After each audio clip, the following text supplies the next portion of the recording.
নমস্কার, Mrs creation চ্যানেলে সকলকে স্বাগতম। আজকে আমাদের আলোচ্য বিষয় হচ্ছে সামাজিক স্তর বিন্যাসের সংজ্ঞা, সামাজিক স্তর বিন্যাসের প্রকারভেদ বা ধরন। তো শুরু করার আগে তোমরা যারা এই ভিডিওটি দেখছো চ্যানেলটিকে এখনও সাবস্ক্রাইব করোনি, প্রত্যেকে সাবস্ক্রাইব করো যাতে আমাদের নতুন নতুন ভিডিওর নোটিফিকেশন তোমরা পেয়ে যাও। সামাজিক স্তর বিন্যাসের সংজ্ঞা 5 মার্কসের জন্য এই প্রশ্নটি বা প্রশ্ন উত্তর তৈরি করা হয়েছে। অক, বার্ন ও নিমকফ তাদের মতে সামাজিক স্তর বিন্যাস কাকে বলে, যে তারা বলেছেন যে প্রক্রিয়ায় ব্যক্তি ও গোষ্ঠীকে মর্যাদার ক্রমানুসারে কম বেশি স্থায়ীভাবে বিন্যস্ত করা হয় তাকে সামাজিক স্তর বিন্যাস বলে।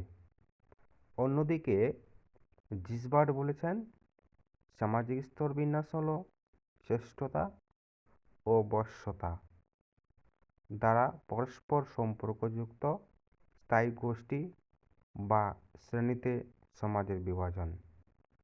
আবার মেলভিন টিউমিন বলেছেন সামাজিক স্তর বিন্যাস বলতে বোঝায় ক্ষমতা, সম্পত্তি, সামাজিক মূল্যায়ন, মানসিক পরিতৃপ্তির বৈষম্যের উপর ভিত্তি করে কোনো গোষ্ঠী বা সমাজের ক্রমবিন্যাসকে। অন্যদিকে সমাজতাত্ত্বিক সরকিন বলেছেন সামাজিক স্তর বিন্যাস হলো জনসংখ্যার পর্যায়ক্রমে বিভক্তিকরণ, যে বিন্যাসের এক প্রান্তে উচ্চ শ্রেণী ও অপর প্রান্তে নিম্ন শ্রেণী অবস্থিত।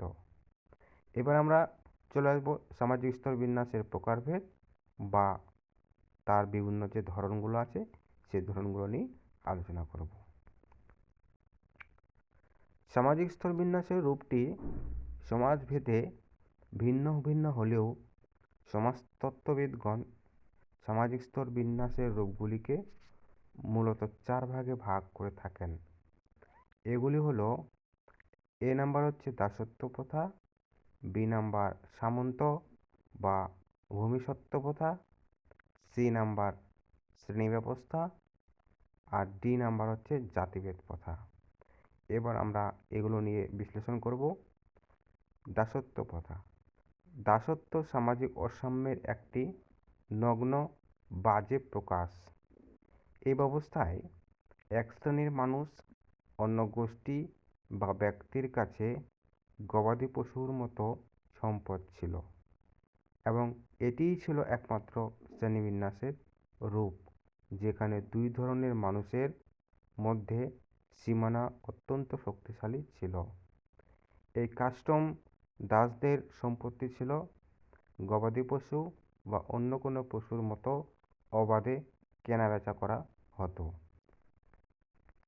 প্রাচীন গ্রিস, উত্তর আমেরিকা এবং দক্ষিণ আমেরিকা, ওয়েস্ট ইন্ডিজ এবং ইউরোপে এই দাসত্ব প্রথা প্রচলিত ছিল।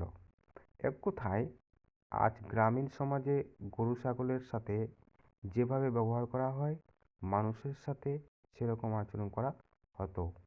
দাসত্ব প্রথা সম্পর্কে প্রাক দার্শনিক, এখানে প্রাগ হবে, অ্যারিস্টটল বলেছিলেন যে বেঁচে থাকার জন্য জীবন্ত জিনিসের প্রয়োজন হয়, যেমন জড়বস্ত্র, বাসনপত্র, আসবাবপত্র ইত্যাদি।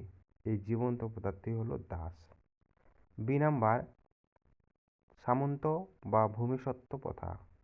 সামন্তবাদ ছিল মধ্যযুগীয় ইউরোপে সামাজিক স্তর বিন্যাসের একটি রূপ। এই প্রথা প্রাচীন রোমান সাম্রাজ্যের সময় থেকে শুরু হয়। এসেস্ট ব্যবস্থা হলো কিছু উচ্চ ও নিম্ন সামাজিক স্তরের সমষ্টি। এই সামাজিক স্তরগুলি একে অপরের থেকে আলাদা ছিল। এই সময় সমাজে ব্যক্তিরা কয়েকটি স্তরে বিভক্ত হয়। এই স্তরগুলিকে এসেস্ট বলা হয়। মূলত 3টি স্তর দেখা যায়। এগুলি হলো যাজক সম্প্রদায়, অভিজাত সম্প্রদায় এবং সর্বসাধারণ। 3টি বিভাগ মধ্যযুগীয় ইংল্যান্ড বা ফ্রান্সে চালু হয়েছিল। এছাড়াও 1866 সাল পর্যন্ত সুইডেনের মতো ইউরোপের অন্যান্য অংশে 4 ধরনের এসেস্ট উল্লেখ রয়েছে। এগুলি হলো সম্ভ্রান্ত, পাদরী, নাগরিক এবং কৃষক। সি নাম্বার, শ্রেণী। সামাজিক শ্রেণী আধুনিক সভ্য সমাজের সামাজিক স্তরবিন্যাসের অন্যতম প্রধান বৈশিষ্ট্য। অবশ্যই এই শ্রেণীবিন্যাস শুধুমাত্র সামাজিক স্তরবিন্যাসে গৃহীত হয় যখন তাদের মধ্যে উচ্চ নিম্ন পার্থক্য থাকে।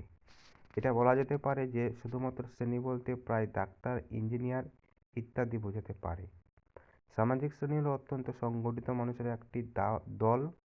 সাধারণত একটি সমাজের ব্যক্তিরা তাদের আর্থিক আয়ের ভিত্তিতে বিভিন্ন সামাজিক শ্রেণীতে বিভক্ত। সামাজিক শ্রেণীর একটি সর্বজনীন সংজ্ঞা দেওয়া কঠিন, কারণ সেই শ্রেণী বিভাগ করা হয় শুধুমাত্র আর্থিক আয়ের ভিত্তিতে, অথবা আর্থিক আয় শ্রেণীবিভাগের একমাত্র মাপকাঠি নয়। সামাজিক শ্রেণীর ধারণাটি সামাজিক মর্যাদা, মানসিকতা, জীবনযাত্রা ইত্যাদির সাথে জড়িত। সে বলেছিল, বিভিন্ন সমাজবিজ্ঞানী সামাজিক শ্রেণীকে ভিন্নভাবে সংজ্ঞায়িত করেছে। এগুলি হলো: জিসবার বলেছেন, একটি সামাজিক শ্রেণী হলো মানুষের একটি গোষ্ঠী যাদের সমাজে একটি নির্দিষ্ট মর্যাদা রয়েছে এবং যার দ্বারা অন্য গোষ্ঠীর সদস্যদের সাথে সেই গোষ্ঠীর সম্পর্ক স্থায়ীভাবে নির্ধারিত হয়। অগবার্ন ও নিমকফ, সামাজিক শ্রেণী হলো কোনো সমাজের সমসাময়িক মর্যাদা সম্পন্ন ব্যক্তিবর্গের সমষ্টি। জিন্সবার্গ, সামাজিক শ্রেণী হলো জনসংখ্যার একটি অংশ যারা শিক্ষা ও বৃত্তিতে অন্যান্য গোষ্ঠী থেকে আলাদা এবং সমতার ভিত্তিতে প্রতিষ্ঠিত। ডি নাম্বার, জাতিভেদ প্রথা। ভারতের বর্ণপ্রথাকে সামাজিক স্তরবিন্যাসের অন্যতম উদাহরণ হিসাবে উল্লেখ করা যেতে পারে। বটমোরের মতে, এটা জোর দিয়ে বলা সম্ভব নয় যে বর্ণপ্রথা অন্যান্য স্তরবিন্যাস ব্যবস্থার সাথে কোনো সাদৃশ্য রাখে না, বা বর্ণের উপাদানগুলি অন্য কোনো স্তরবিন্যাসের সাথে সম্পূর্ণ বেমানান।